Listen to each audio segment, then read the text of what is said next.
할렐루야.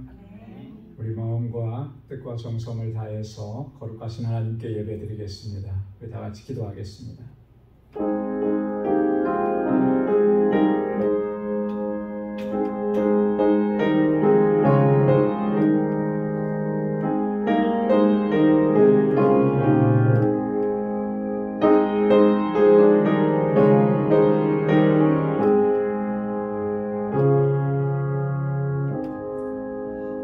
여호와를 의뢰하는 자는 시온산이 요동치 아니하고 영원히 있음 같도다. 산들이 예루살렘을 두름과 같이 여호와께서 그 백성을 지금부터 영원까지 두루시리로다. 아멘. 은혜가 풍성하시고 자비하신 만군의 주 여호와 하나님 아버지, 성의로 3일 동안도 주님의 은혜 가운데 저희를 지키시고 보호해 주셨다가 이 저녁에 다시금 주님의 보좌 앞으로 불러주시니 감사합니다. 아버지께서 베풀어 주신 그 사랑과 그 은혜와 하나님의 그 능력의 손길을 기억하며 이 시간 우리 마음을 다하고 힘을 다하여 하나님을 예배하고 주님께 찬양을 올려드리는 우리 모두가 되도록 인도하여 주옵소서. 여전히 우리 안에 허물과 죄악이 가득하고 또 아버지의 뜻대로 순종하지 못한 연약함이 있습니다. 주님 앞에 고백하고 십자가 앞에 내려놓사오니 주의 보혈로 씻어주시고 하나님, 오늘도 주님께서 받으시기에 합당한 거룩한 산제사로 하나님께 예배할 수 있도록 우리를 주장하시고 인도하여 주옵소서. 우리의 예배를 받아주시고 한량없는 주의 은혜로 충만하게 채워 주옵소서. 예수님의 이름으로 기원하옵나이다. 아멘. 전능하사 천지를 만드신 하나님 아버지를 내가 믿사오며 그 외아들 우리 주 예수 그리스도를 믿사오니 이는 성령으로 잉태하사 동정녀 마리아에게 나시고 본디오 빌라도에게 고난을 받으사 십자가에 못 박혀 죽으시고 장사한 지 사흘 만에 죽은 자 가운데서 다시 살아나시며 하늘에 오르사 전능하신 하나님 우편에 앉아 계시다가 저리로서 산 자와 죽은 자를 심판하러 오시리라. 성령을 믿사오며 거룩한 공예와 성도가 서로 교통하는 것과 죄를 사하여 주시는 것과 몸이 다시 사는 것과 영원히 사는 것을 믿사옵나이다. 아멘. 찬양으로 하나님께 영광 돌리겠습니다. 크신 주께 손을 높이 들고 힘차게 박수하면서 찬양하겠습니다. 크신 주께 영광 돌리세. 하나님의 성에서 그의 거룩한 산에서 보다 높고 아름다워 온 세상의 힘을 좁은 땅에 있는 시온 산 큰 방에서 일세. 싱 할렐루야 싱 할렐루야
교양에 비를 볼 때에 내가 너를 넘어가리라.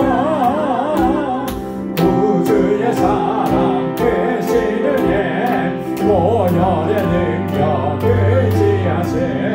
심판의 불이 내릴 때에 주의 진노를 면하겠네. 내가 그 피를 유월절 교양에 비를 볼 때에 내가 너를 넘어가리라. 내가 그 피를 유월절 교양에 비를 볼 때에 내가 너를 넘어가리라. 아멘. 내가 깊은 곳에서 주께 불러야 하니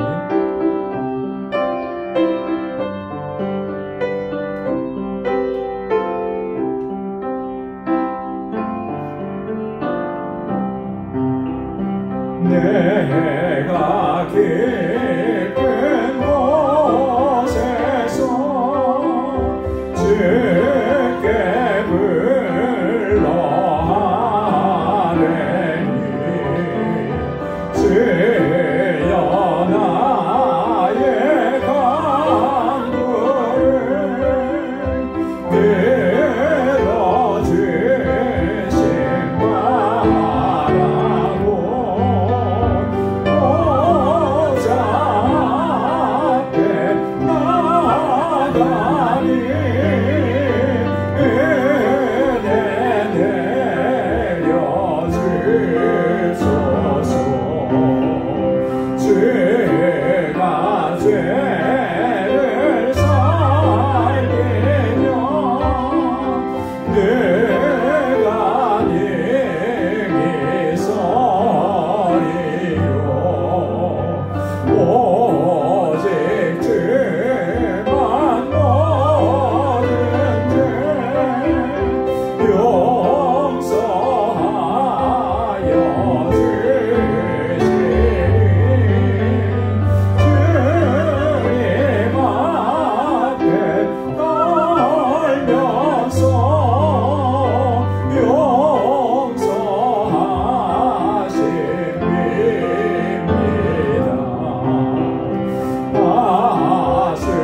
아슬근이 새벽을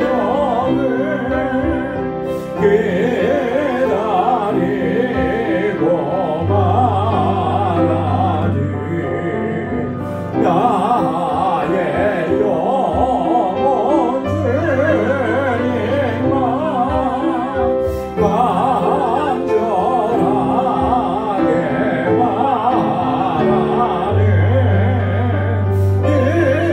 이스라엘 백성아 주를 바랄지어다. 이스라엘 백성아 주만 믿고 말하라.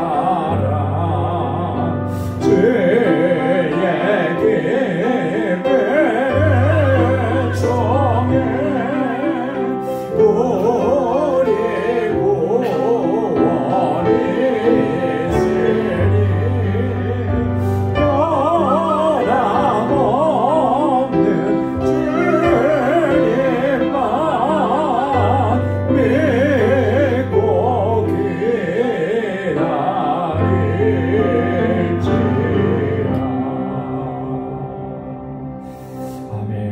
주님은 변함이 없으시고 약속하신 그대로 우리 가운데 이루어 주시는 줄로 믿습니다. 변함없는 주님만 의지하고 이 시간 주님 앞에 함께 아뢰겠습니다. 우리 교회를 위해서, 사역자들을 위해서, 교회에 세워주신 우리 청지기들을 위해서 저희가 믿음으로 역사하고 아버지 앞에 충성스러운 헌신된 종이 될 수 있도록 하나님 우리를 이끌어달라고, 또 우리 교회가 주신 사명 잘 감당하는 믿음의 공동체가 되게 해달라고 같이 기도해 주시고, 또 우리 주일학교와 유스그룹과 우리 EM, 우리 사랑하는 우리 신명들, 학생들, 청장년들, 그리고 교사들, 전도사님 위에 하나님께서 능력으로 덧입혀달라고 기도해 주시고, 우리 선교지를 위해서, 특별히 알라메다 방주교회를 위해서, 사역자들을 위해서, 또 세계 곳곳에서 복음을 전도하는 우리 선교사님들을 위해서 함께 기도해 주시고, 우리 교우들을 위해서 기도할 때 특별히 연로하신 어르신들과 환우분들을 위해서 같이 기도하겠습니다. 그리고 가족의 구원을 놓고 간절하게 기도하는 그 가정에 하나님 구원의 역사를 허락해달라고, 또 여러가지 어려움과 또 고통 중에 있는 우리 사랑하는 성도들을 만져주시고 주님 치료해달라고 함께 기도해 주시고, 우리 떠나온 조국을 위해서도 기도하고 이 땅을 위해서 기도하고, 또 세계 곳곳에 있는 전쟁 그 공포 하나님께서 전쟁을 멈춰주시고 참된 평안을 허락해달라고, 또 우리 가지고 나온 기도의 제목 이 시간 다 같이 통성으로 하나님께 아뢰겠습니다. 거룩하신 아버지 하나님 참 감사합니다. 아버지 하나님 저희들을 사랑하시사 아버지 다시금 은혜의 자리로 불러주셔서 하나님을 예배하고 경배하고 찬양하게 하심을 감사합니다. 아버지 하나님 우리의 연약함을 주님 앞에 고백합니다. 주의 보혈로 우리의 허물과 죄악을 씻어주시사 이 시간 거룩하게 하시고 아버지 정결하게 하옵시고 온 마음을 다하여 하나님 예배케 하여 주시옵소서. 오직 하나님만 찬양하고 경배하고 주님께만 영광 돌리는 저희의 삶이 되도록 인도해 주옵시고, 아버지께서 찾으시는 참된 예배자로 살아가는 저희의 삶이 되도록 인도하여 주옵소서. 우리 방주교회를 세워주시고 여기까지 인도하신 하나님 감사합니다. 아버지 하나님 진정한 믿음의 공동체로 견고하게 서서 하나님의 기쁨이 되게 하시고 주님의 주신 사명을 잘 감당할 수 있도록 도와주옵소서. 귀한 사명 감당하게 하시기 위해서 주의 일꾼들을 세워주셨습니다. 주의 종들에게 능력과 권능을 덧입혀 주옵소서. 맡은 자들에게 구할 것은 충성이라고 하셨는데 우리의 마음을 다하고 힘을 다하게 하시고 헌신하고 충성하게 하셔서 아버지 앞에 언제나 신실한 종으로 서게 하여 주시옵소서. 아버지 하나님 우리 방주교회가 정말 세상을 향해서 진리의 등대가 되게 하시고 구원의 방주가 되게 하옵소서. 특별히 아버지 하나님 우리 사랑하는 자녀손들, 이곳에서 자라나는 우리 어린 신명들, 학생들, 청장년들 붙들어주시고, 저들이 정말 아버지 하나님 요셉에게 주셨던 그런 하나님의 아버지 하나님의 지혜와 아버지의 성결함을 허락해 주시고 달과 같은 믿음의 용사들이 다 되게 하여 주셔서 하나님 잘 경외하고 믿음으로 살고 이 시대에 하나님의 귀한 일꾼들이 다 되고 아버지 하나님의 영광 돌리는 삶을 살아가는 주의 백성들이 다 되게 하여 주시옵소서. 아버지 하나님 지금도 세계 곳곳에서 복음을 증거하는 하나님의 귀한 종들을 붙잡아 주시고 그 선교지마다 하나님의 놀라우신 생명의 역사를 더하시게 하나님 부족함 없이 채워 주옵소서. 알라메다 방주교회 주님 세우셨습니다. 하나님 아버지께서 세우신 뜻에 합당하게 아름답게 성장해 가게 하시며 그 지역의 영혼들을 아버지 품을 수 있는 교회가 되게 하여 주시옵소서. 이 일을 위해서 이 사역을 위해서 하나님의 귀한 종들을 아버지 함께하게 하셨습니다. 사랑하는 주의 종들에게 능력과 권능을 덧입혀 주시고 마음 같으시 하나가 될 수 있도록 인도하여 주시옵소서. 아버지 하나님 공고한 어려운 가운데 있습니다. 주님 붙잡아 주시고 아버지 하나님께서 능력으로 덧입혀 주시옵소서. 우리 사랑하는 지체들을 위해서 기도합니다. 육신의 연약함이 있습니다. 주의 손으로 만져주시고 주님 치료하여 주옵소서. 하나님의 놀라우신 역사하심을 다시 한번 경험할 수 있는 은혜 허락하여 주시옵소서. 아버지 연로하신 우리 어르신들 강건하게 붙잡아 주셔서 아버지 이 믿음의 여정에서 끝까지 승리할 수 있도록 도와주시고 그 영과 육을 주님께서 견고하게 붙잡아 주시옵소서. 주님의 주신 소망 안에 아버지 믿음으로 승리케 하여 주시옵소서. 아버지 하나님 가족의 구원을 놓고 기도하는 가족들이 있습니다. 하나님 그 완고했던 마음들이 하나님 열려지게 하시고 아버지 구원의 은총을 허락하여 주시옵소서. 아버지 하나님 함께 하시고 우리 사랑하는 성도들의 가정을 평안케 하시고 허락해 주신 믿음의 기업들마다 든든하게 하시고 저희들의 삶이 하나님 복의 근원된 삶이 되도록 인도하여 주옵소서. 우리 떠나온 조국을 불쌍히 여겨주시고 아버지 조국의 모든 교회들을 하나님 긍휼히 여겨주시고 정말 아버지 믿음 안에서 바로 서서 하나님 우리 이 백성을 구원하는 아버지 놀라운 역사를 이루어갈 수 있게 도와주시옵고 주의 종들에게 능력과 권능을 덧입혀 주시옵소서. 아버지 하나님 이 시간도 주님 앞에 나와 간절하게 간구하는 사랑하는 주의 종들의 기도마다 하나님 선하신 응답을 허락해 주옵소서. 오늘도 주의 말씀으로 새롭게 하시고 새로운 결단과 각오로 주님 앞에 설 수 있도록 이 시간도 은혜 가운데 인도하여 주옵소서. 모든 감사와 찬양과 영광 아버지 앞에 올려드립니다. 예수님의 이름으로 간절히 기도드리옵나이다. 아멘. 할렐루야. 네. 할렐루야. 선하신 응답을 또 허락해 주실 줄로 믿습니다. 이제 말씀 묵상하는 시간입니다. 하나님의 말씀 에베소서 5장 22절에서 마지막 33절까지 말씀입니다. 에베소서 5장 22절에서 마지막 절까지 우리 한 절씩 기도하겠습니다. 아내들이여 자기 남편에게 복종하기를 주께 하듯 하라. 이는 남편이 아내의 머리됨이 그리스도께서 교회의 머리됨과 같으니 그가 신이 몸의 구주시니라. 그러나 교회가 그리스도에게 하듯 아내들도 범사에 그 남편에게 복종할지니라. 남편들아 아내 사랑하기를 그리스도께서 교회를 사랑하시고 위하여 자신을 주신같이 하라. 이는 곧 물로 씻어 말씀으로 깨끗하게 하사 거룩하게 하시고 자기 앞에 영광스러운 교회로 세우사 나 지금 잡힌 것이나 이런 것들이 없이 거룩하고 흠이 없게 하려 하십니다. 이와 같이 남편들도 자기 아내 사랑하기를 제 몸같이 알지니 자기 아내를 사랑하는 자는 자기를 사랑하는 것이라. 누구든지 언제든지 제 육체를 비하하지 않고 오직 양육하여 보호하기를 그리스도께서 교회를 보양함과 같이 하나니 우리는 그 몸의 지체임이니라. 이러므로 사람이 부모를 떠나 그 아내와 합하여 그 둘이 한 육체가 될지니 이 비밀이 크도다. 내가 그리스도와 교회에 대하여 말하노라. 그러나 너희도 각각 자기 아내 사랑하기를 자기같이 하고 아내도 그 남편을 경외하라. 아멘. 사도 바울은 그 에베소서 5장에 들어와서 우리 성도들이 각각 개인적으로 그 자신의 신분이 어떠한 존재인지 또 자기의 정체성을 분명하게 기억하고 이 땅을 살아갈 때 정말 하나님의 자녀답게 하나님을 본받으면서 그렇게 거룩한 백성답게 살아가라고 그렇게 권고를 했습니다. 그래서 바로 앞전 21절까지는 바로 그런 주제를 가지고 이렇게 권고했는데요. 오늘 본문의 말씀으로부터 시작해서 6장 9절까지 말씀을 보면 우리 그리스도인들이 그 관계를 맺고 있는 그런 관계성 안에서 우리가 서로가 서로에 대해서 어떻게 해야 될지 그런 구체적인 그런 교훈을 우리에게 주고 있습니다. 우리 그리스도인들이 맺고 있는 관계라고 하는 것, 뭐 일반적인 의미에서 그런 관계와 뭐 다르지 않습니다. 믿는 사람 또 믿지 않는 사람 모두가 다 함께 그런 관계 안에서 살아가죠. 여러분 우리가 맺고 있는 관계 중에서 가장 근본적인 관계는 사람과의 관계에서 어떤 관계입니까? 가장 기본적인 관계, 부부 간의 관계죠. 그죠? 예.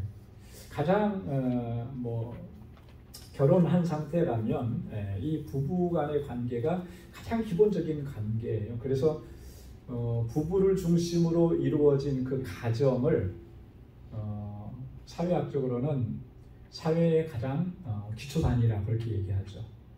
그래서 이 그 한 사회가 건강하려고 하면 가정이 건강해야 되는 거예요. 그죠? 그 가정이 건강하지 않으면 그런 건강하지 않은 가정들이 모여 있는 사회에도 건강할 수가 없는 거죠. 그건 가장 기본적인 원리인 거예요. 그래서 이 가정이 가장 기본적이고 기초적인 그런 사회의 구성 단위인데 그 가정 안에서도 가장 기본적인 관계는 뭐냐면 부부 간의 관계라는 거죠. 그래서 오늘 함께 봉독한 본문의 말씀에서는 결혼으로 인해서 이 남자와 여자가 한 가정을 이루고 그런 관계를 맺었을 때 서로가 서로에 대해서 어떻게 해야 되느냐라고 하는 부분, 그리스도 안에서 믿음 안에서 구원받은 하나님의 백성, 하나님의 자녀라고 하는 일반적인 그런 사회 윤리나 도덕 이런 관점이 아니고 그리스도 안에서 우리가 어떻게 해야 하느냐 이런 부분들을 좀 자세하게 말씀을 해주는 거예요. 자, 그 다음에 우리가 맺고 있는 관계는 조금 더 폭을 넓히면 어떤 관계가 있느냐 하면 부부 관계에서 한 단계 넓히면 부모와 자식 간의 관계죠. 그래서 그리스도 안에서 우리가 부모 자식 간의 관계, 그 관계를 어떻게 잘 이루어 가야 하느냐, 그게 이제 우리가 다음 주에 함께 묵상할 6장 1절부터 4절까지의 내용입니다. 자, 이 관계를 조금 더 넓혀가면 이제 우리가 사회생활을 하죠. 직장 생활도 하고 뭐 이렇게 합니다. 그러면 그 안에서도 인간관계가 형성이 되는 것인데요. 그 관계 안에서 우리가 서로 어떻게 해야 될 것이냐. 예를 들어서 내가 비즈니스 오너다 그러면 이 내 비즈니스에 와서 일하는 사람들이 있을 거 아니에요. 그죠? 종업원들이 있습니다. 그 사람들과 어떻게 관계를 맺어야 될까? 내가 직장인이다 하면 내가 속해 있는 직장 안에 상사도 있고 오너들이 다 있어요.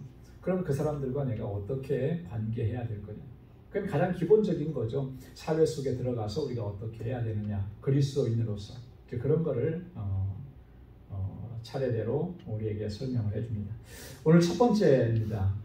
남편 된 자들과 아내 된 자들이 어떻게 서로에 대해서 이해하고 존중하고 그렇게 그 부부간의 관계를 세워갈 것이냐. 첫 번째가 22절부터 24절까지는 아내들에 대해서 권고하는 내용입니다. 그리고 25절에서 30절까지는 남편들에 대해서 권고하는 거예요. 그리고 31절에서 마지막 절까지는 이제 결혼 관계라고 하는 것.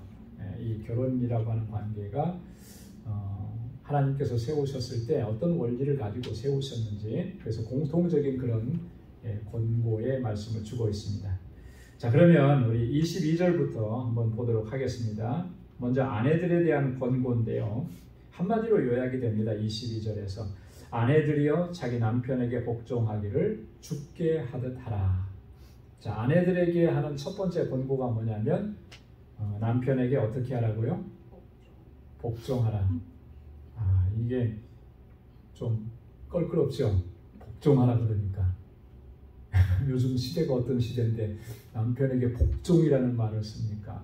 이게 이제 만약에 페미니스트 여성주의자들이나 뭐 여성주의자들이 아니고라도 이런 표현을 쓸 때 좀 거부감 같은 게 좀 올 수가 있어요.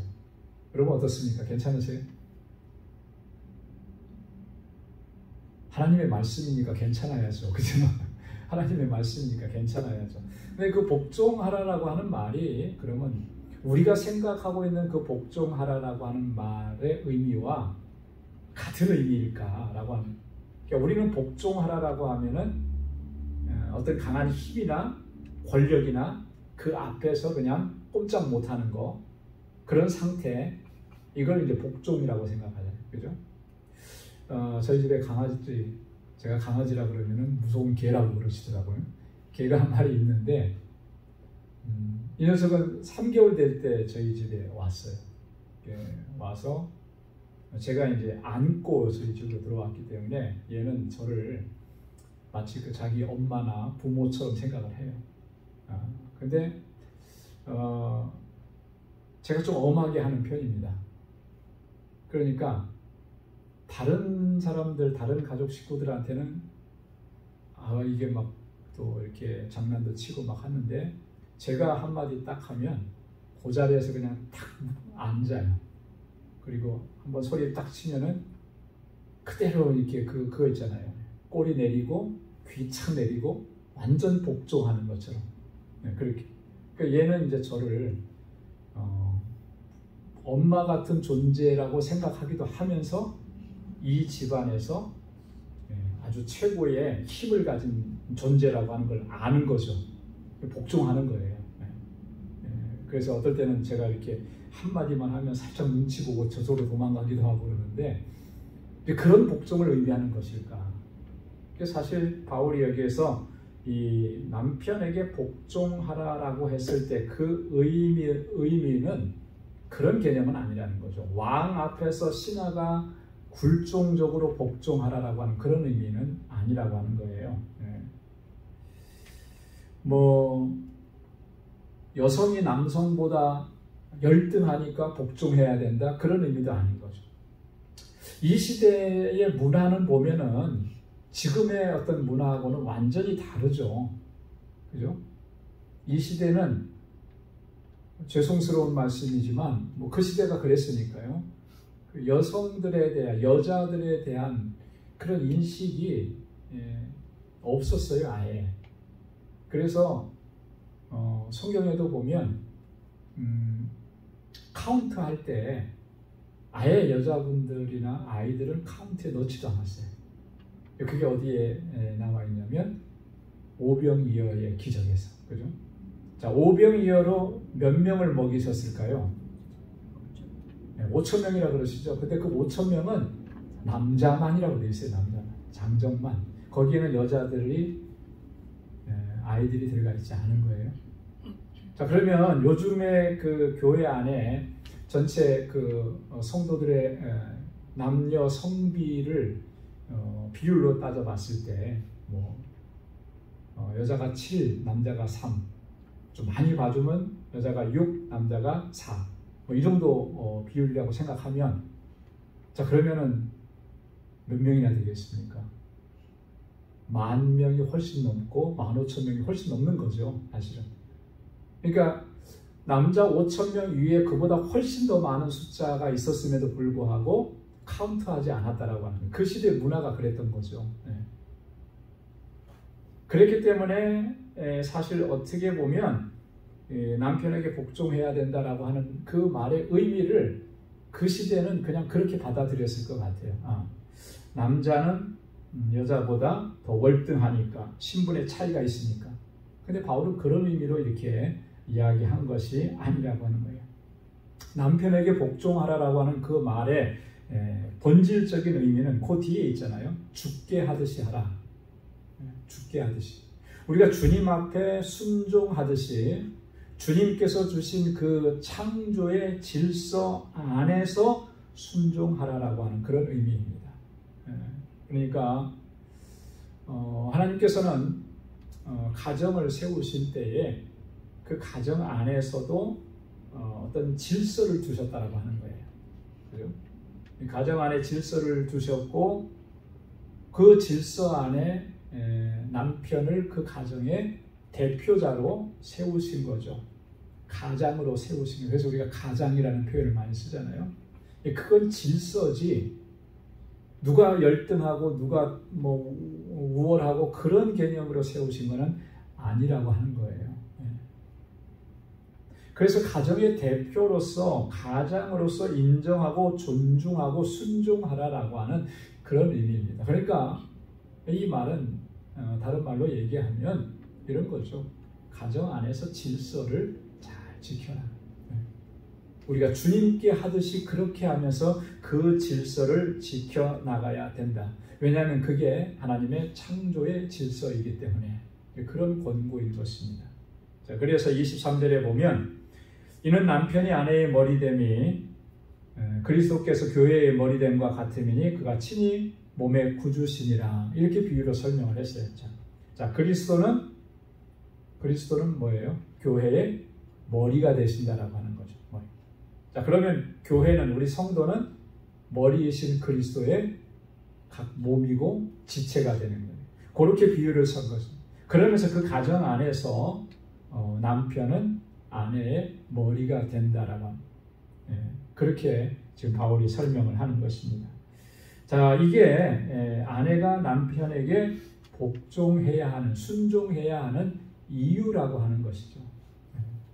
우리가 교회 안에서 머리이신 그리스도에게 순종하고 복종하는 것은 머리이신 그리스도를 통해서 우리가 그 은혜를 누리고 또 그리스도께서 우리를 주관하고 이끌어 가시는 거잖아요. 그분 앞에 우리가 순종하는 거죠. 하나님께서 그 가정에 그 남편을 머리로 세우셨으니 그의 하나님의 뜻하심과 그 질서에 순종해야 하는 것이다. 그게 하나님의 뜻이다라고 하는 것을 지금 바울이 이야기하는 것입니다. 자, 그래서 24절에서도 다시 한번 얘기합니다. 그러나 교회가 그리스도에게 하듯 아내들도 범사의 그 남편에게 복종할지니라. 여러분, 그리스도, 교회가 그리스도에게 하듯 그리스도에게 우리는 절대적으로 주님께 순종하잖아요. 근데 그 순종이라고 하는 것, 그 복종이라고 하는 것은, 여러분, 그리스도께 복종하는 것은 여러분 어떤 마음과 어떤 자세로 복종을 합니까? 주님 앞에 복종하는 것은 단지 이게 주님의 명령이기 때문에 그렇게 복종합니까? 주님은 전능하신 분이시니까 그 힘의 능력 앞에서 우리가 그 강제적인 힘에 우리가 굴복하는 것입니다. 그런 거 아니잖아요, 그죠? 주님 앞에 우리가 순종하고 복종하는 것은 주님께서 우리에게 베풀어 주신 그 은혜 때문에 그런 거예요, 그죠? 그 은혜에 대한 감사, 그 감사한 마음이 있기 때문에 자원하는 마음으로, 신앙적인 마음이죠, 그죠? 그 마음을 가지고 주님을 존중하고 존경하고 신뢰하고 이 마음을 가지고 우리가 복종을 하는 것이죠. 마찬가지라고 하는 거예요. 가정 안에서 그 남편에게 복종하라라고 하는 말이 이런 신뢰와 존경과 또 이런 자원하는 마음으로 그렇게 순종해야 한다. 자, 그렇다면 남편들은, 여러분, 그 아내가 그렇게 신뢰하고 존경할 수 있을 만한 그런 삶을 살아가야 되는 게 마땅한 거죠. 그렇지 않겠습니까? 전혀 존경할 만하지 않고 전혀 신뢰할 만하지 않는 그런 모습으로 만약에 우리가 행한다면 과연 그런 자발적이고 감사하고 자원하는 마음에 그런 존중과 존경이 있을 수 있겠는가? 이게 그러니까 사실 여자 아내들에게만 그런 권고와 권면을 주는 게 아니라 남편들에게도 또 동일한 책임과 의무가 있다라고 하는 것을 담고 있는 거예요. 그래서 상호 간에 이런 관계를 맺어가고 형성해 가는 것, 그게 그리스도인의 가정, 특별히 부부간의 관계이어야 한다라고 하는 것입니다. 이건 하나님의 창조 질서 안에서 그렇게 행해야 한다라고 하는 것이죠. 자, 그 다음에 25절부터 30절까지는 남편들에 대한 권고입니다. 자, 남편들에 대한 권고, 우리 남편 되시는 분들이 잘 숙지해야 되는 그런 내용인데요. 보십시오. 자, 25절에 남편들아 아내 사랑하기를 그리스도께서 교회를 사랑하시고 위하여 자신을 주심같이 하라. 아내들을 어떻게 하라고 그랬습니까? 어떻게 해야 된다고요? 뭐라고 대답을 해보세요. 사랑하라고 그랬잖아요, 그죠? 사랑하십니까?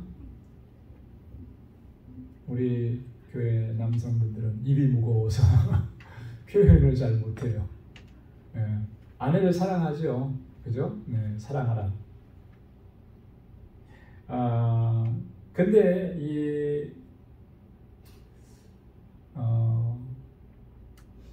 사랑합니다라고 우리가 부부간에 이야기할 때 그 사랑의 개념하고 여기 성경에서 지금 말씀하고 있는, 본문에서 말씀하고 있는 사랑의 개념하고는 조금은 다른 것 같아요. 우리가 사랑한다라고 했을 때, 아내를 사랑합니다라고 했을 때 일반적인 개념은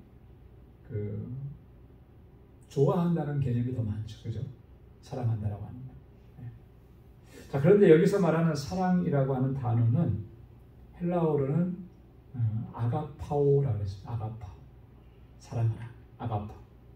어디서 많이 좀 들어본 단어하고 비슷하죠. 아가페하고, 그죠? 네.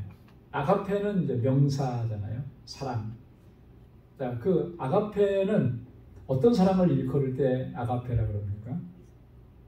하나님의 사랑을 일컬을 때, 그죠? 신적인 사랑을. 그 하나님의 사랑은 한마디로 표현하면 그 무조건적이고 희생적인 사랑이라는 거죠. 하나님께서 우리에게 베풀어 주신 사랑은 어떤 조건을 걸고 사랑해 주신 게 아니고, 그죠? 독생자를 이 땅에 보내어 주셔서 죄인인 나를 위해서 죽게 하신, 그렇게 모든 것을 다 내어 주신 사랑이라고 했잖아요. 이게 아가페예요. 자, 그러니까 남편들이 아내를 아가파오하라, 아가페로 사랑하라는 거예요. 아가페의 사랑으로 사랑하라. 그렇게 희생적이고 헌신적이고, 그죠? 무조건적인 사랑. 자, 그러면서 그 뒤에 뭐라 했습니까? 그리스도께서 교회를 사랑하시고 위하여 자신을 주심같이 하라. 그리스도께서 교회를 사랑하시고. 그러면 주님께서 우리 교회를 어떻게 사랑하셨습니까? 얼마나 사랑하신 것 같아요? 자신을 내어주셨잖아요. 여기서 교회라고 하는 것은 뭐 방주교회 뭐 이런 교회라는 그런 지금의 이렇게 가시적인 교회, 그런 모습의 교회를 의미하는 것이 아니고 좀 더 본질적인 거예요. 예수 그리스도로 말미암아 구원받은 하나님의 백성들의 모임이 교회인 거예요. 그죠? 자, 그러니까 구원받은 성도 한 사람 한 사람도 교회가 되는 것이고, 그렇게 모여 있는 사람들이 다 교회인 것이죠. 자, 그러니까 우리를 구원하신 주님의 그 사랑, 어떤 사랑이었냐? 자신을 내어주신 거잖아요. 그죠? 그러니까 남편들이 아내를 사랑할 때 어떻게 사랑해야 된다는 거예요? 립 서비스만 하지 말고, 그죠? 사랑한다는 말만 하지 말고, 그렇게 주님이 우리를 사랑하신 것처럼, 자신을 내어주시면서 사랑하신 것처럼 그렇게 사랑해야 한다. 주님의 사랑은 좀 더 구체적으로 설명합니다. 26절에 보면 이는 곧 물로 씻어 말씀으로 깨끗하게 하사 거룩하게 하시고, 교회를 주님께서 어떻게 사랑하셨는지를 좀 더 구체적으로 설명하는 것이죠. 물로 씻어서 말씀으로 깨끗하게 하시고 우리 거룩하게 하셨다. 거듭나게 하시고 그 말씀으로 우리 영혼의 죄를 깨끗하게 씻어주시고, 그렇게 우리가 씻음받고 중생하고 구원받았다라고 하는 것을 세례를 통해서, 그죠? 세례를 통해서 확인시켜 주시고, 그리고 거룩하게 하셨다라는. 여러분이 거룩하게 하셨다라고 하는 말은 우리가 두 가지로 생각을 해봐야 됩니다. 첫째는 거룩이라고 하는 것은 하나님의 속성이에요. 하나님의 성품입니다. 그죠? 하나님은 여러 다양하게 하나님의 성품을 이야기할 수 있는데 가장 대표적인 것은 거룩입니다. 여러분, 하나님을 설명하고 표현할 때 하나님을 가장 잘 표현할 수 있는 단어 하나 고르라 그러면 여러분 뭐라고 고르겠어요? 어떤 분은 사랑입니다. 틀린 말은 아닌데 사랑보다도 더 본질적인 거예요. 하나님. 그건 거룩이에요. 거룩. 하나님은 거룩하신 거예요. 우리가 그 하나님의 거룩하심이라고 하는 것을 이렇게 입으로 거룩하시다라고 말로는 표현하지만 그 거룩하시다라고 하는 것이 정말 뭔지는 잘 이해를 못해요. 이 땅에는 그런 존재가 없기 때문에. 그렇죠? 근데 그 하나님의 거룩하심, 하나님께만 있는 그 하나님의 본질적인 성품을 우리에게 공유해 주셨어요. 나눠주신 거예요. 그래서 우리를 하나님의 자녀로 택하시고 어떻게 하셨다는 거예요? 거룩하게 하셨다는 거예요. 주님께서 교회를 그렇게 하신 거예요. 주님께서 우리 성도들을 그렇게 하신 거예요. 거룩하게 하신 거예요. 자, 그러니까 남편들이 아내를 사랑할 때 그 아내를 어떻게 이해를 해야 되는 거예요? 주님께서 저를 물로 씻어서 말씀으로 깨끗하게 하고 거룩하게 하신 존재로 기억하고 인식하고 그렇게 사랑해야 해요. 자, 27절에도 보면 자기 앞에 영광스러운 교회로 세우사 티나 주름 잡힌 것이나 이런 것들이 없이 거룩하고 흠이 없게 하려 하심이라. 주님께서 교회를 어떻게 하셨다 그랬냐면 영광스러운 교회로 세우셨다 그랬어요. 영광스러운.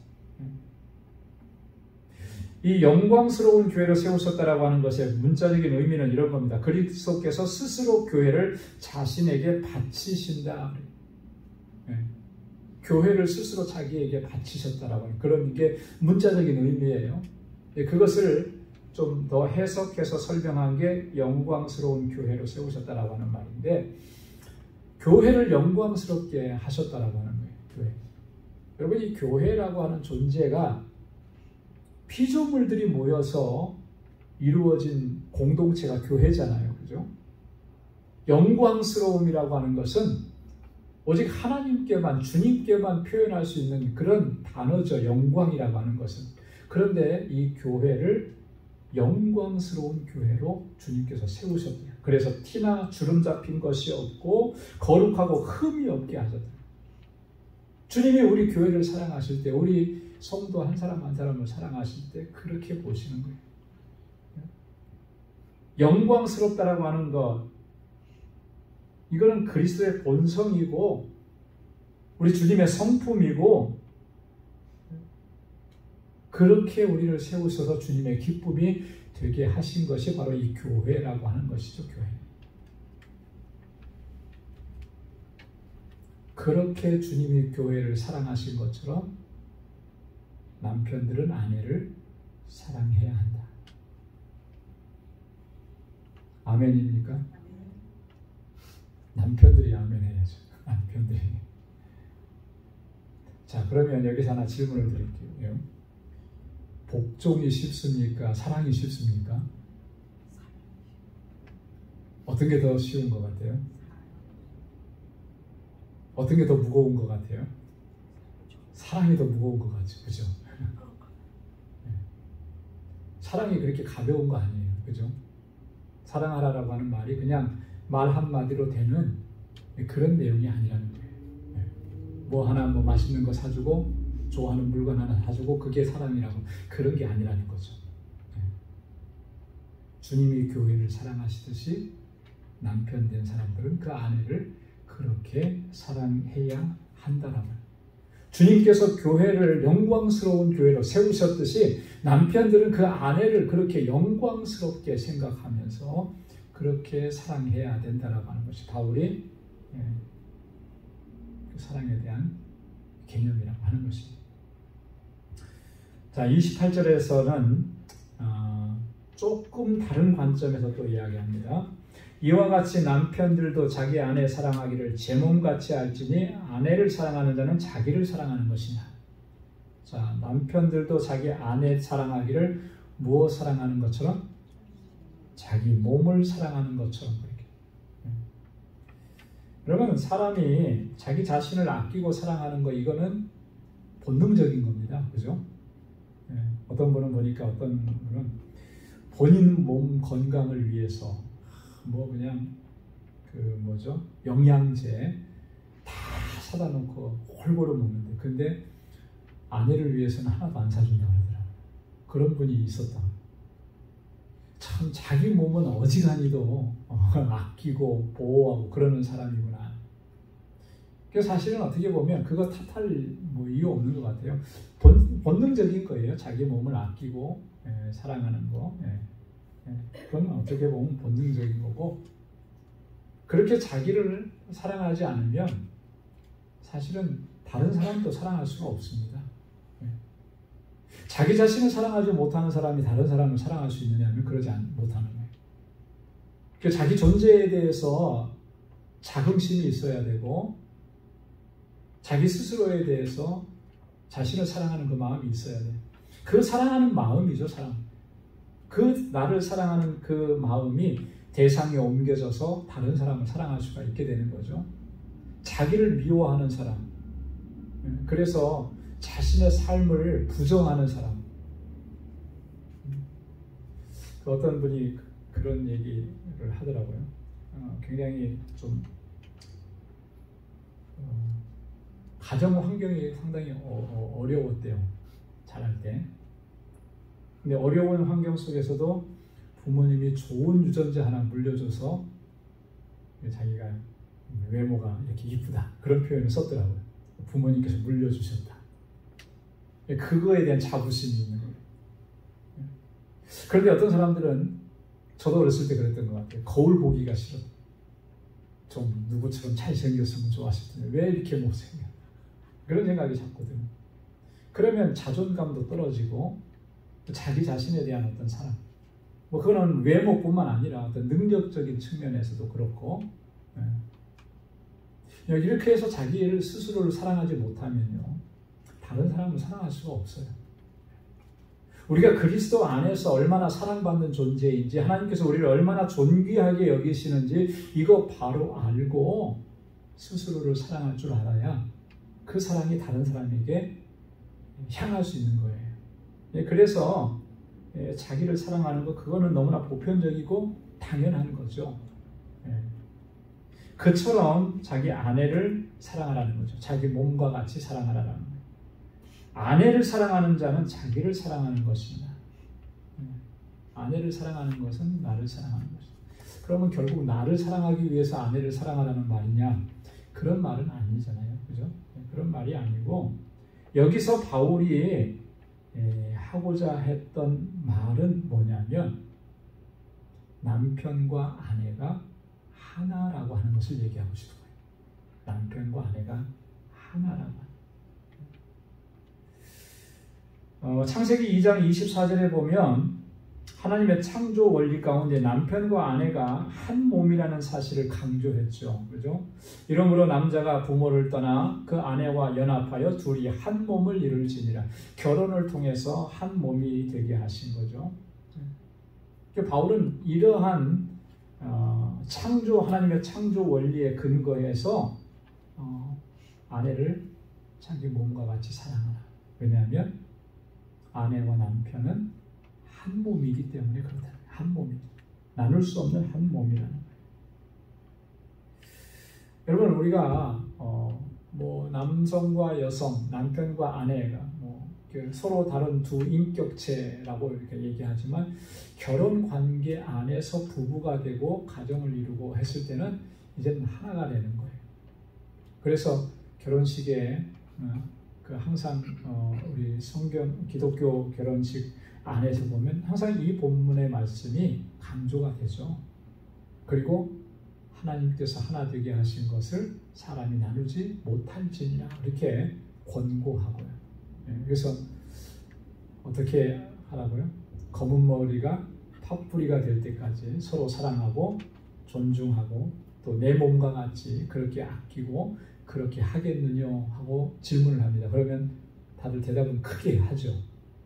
근데 그게 오래 못 가는 가정들도 좀 있더라고요. 이게 정말 중요한 거예요. 한 몸이라고 하는 거, 하나라고 하는 거. 자, 그래서 29절에서 30절 바울이 또 이렇게 얘기합니다.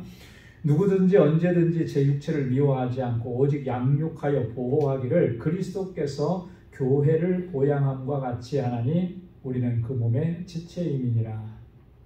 그리스도께서 교회를 보양함 같이 누구든지 자기 육체를 미워하지 않고 양육하고 보호한다. 그런 관점에서 남편은 아내를 사랑해야 한다라고 합니다. 여러분, 보양한다라고 하는 말이 무슨 말이죠? 보양한다. 보호하고 양육한다 그런 말이죠. 그죠? 케어하고 피드한다.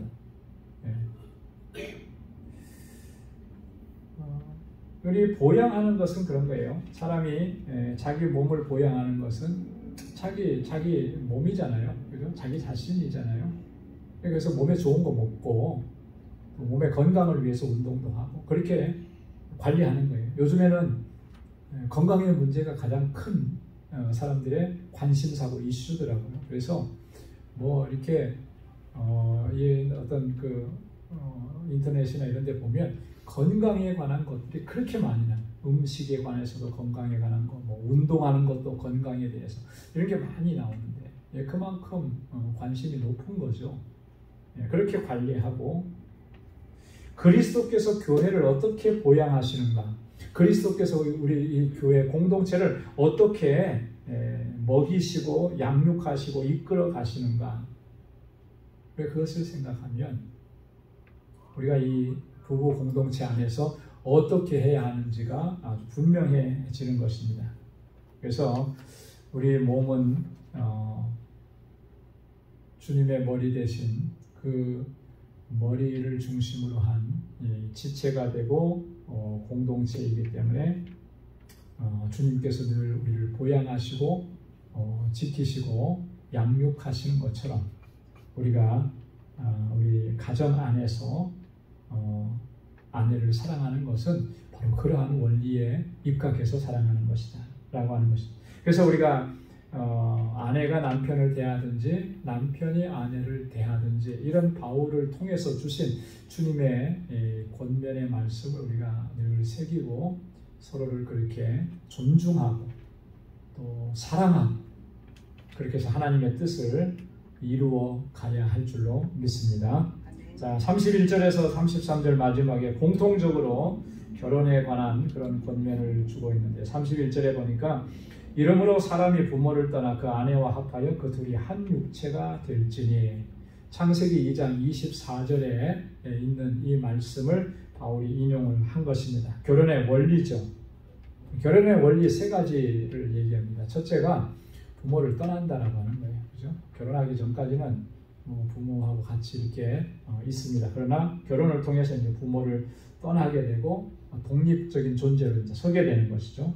아내와 합한다라고 하는 거예요. 연합한다라고 하는 거예요. 그래서 한 육체가 된다. 한 몸이 된다. 이제는 둘이 아니라는 거죠. 하나라고 하는 거예요. 이게 성경적인 결혼관입니다.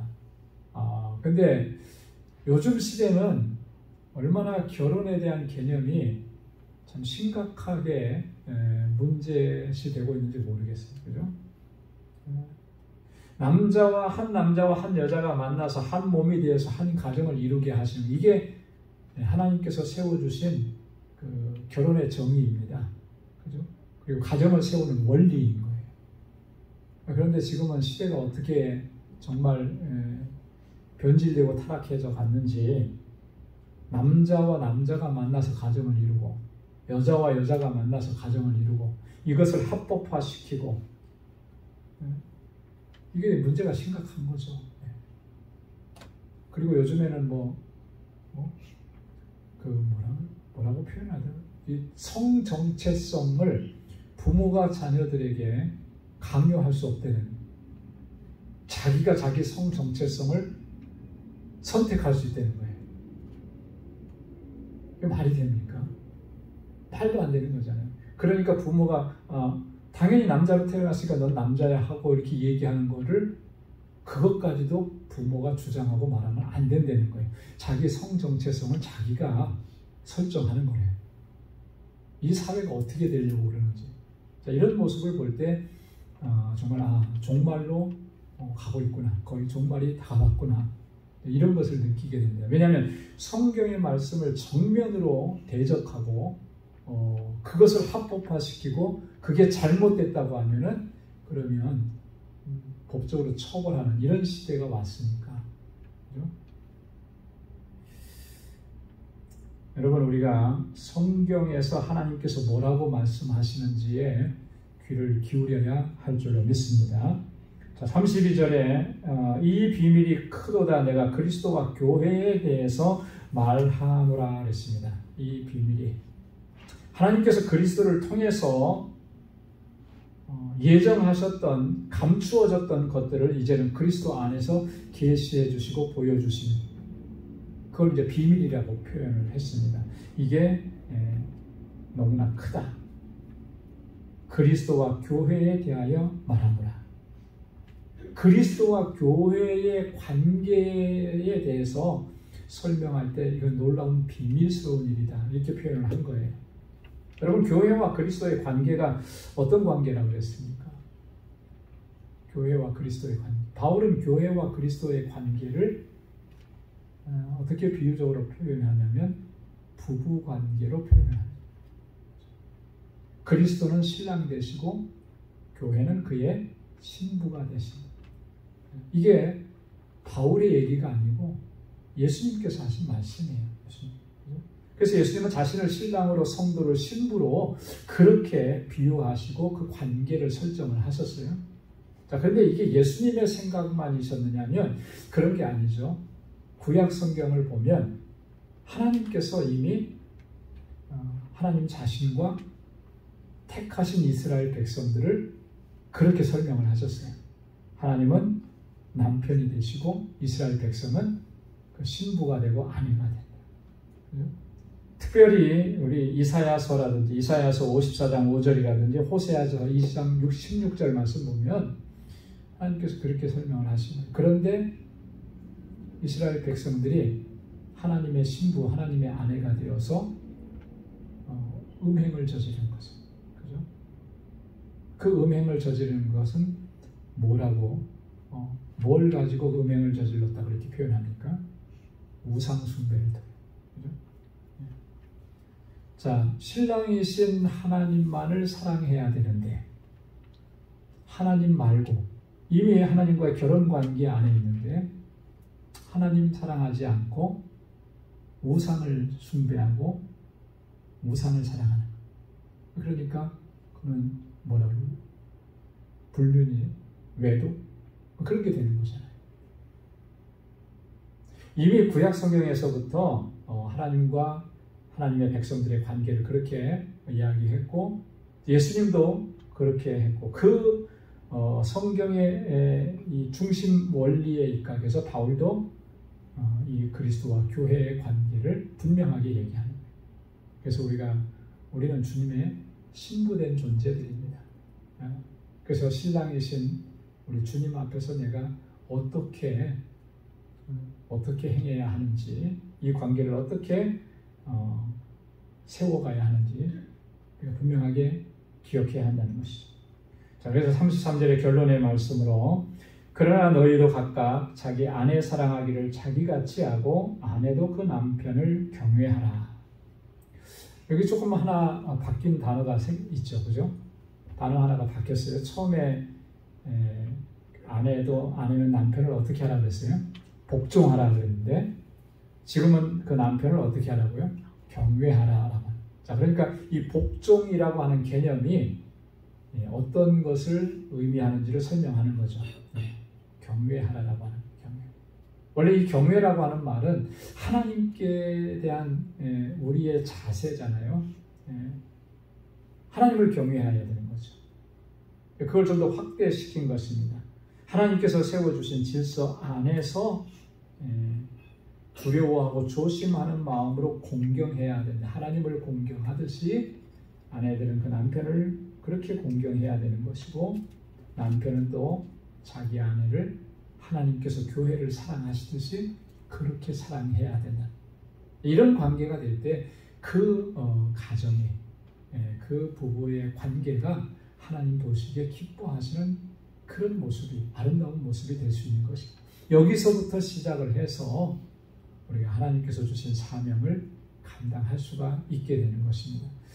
저와 여러분들이 우리 가정 안에서 또 남편은 아내에게 또 아내는 남편에게 또 이렇게 사랑하고 또 공경하고 또 경외하고 마음을 다하고 그렇게 하나님의 뜻을 이루어가면서 하나님께서 주신 사명을 잘 감당할 수 있는 우리 모두가 될 수 있기를 주님의 이름으로 축원합니다.